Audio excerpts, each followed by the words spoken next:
Hey guys, it's a 007 Daniel Craig double feature including Casino Royale and Quantum of Solace. There's the front,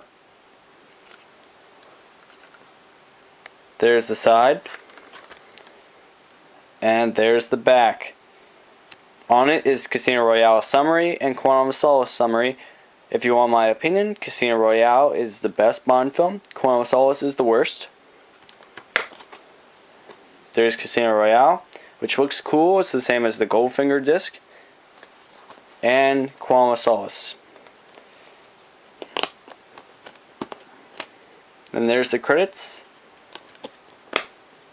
And that was a look inside 007 double feature, Casino Royale, Quantum of Solace, the Daniel Craig collection.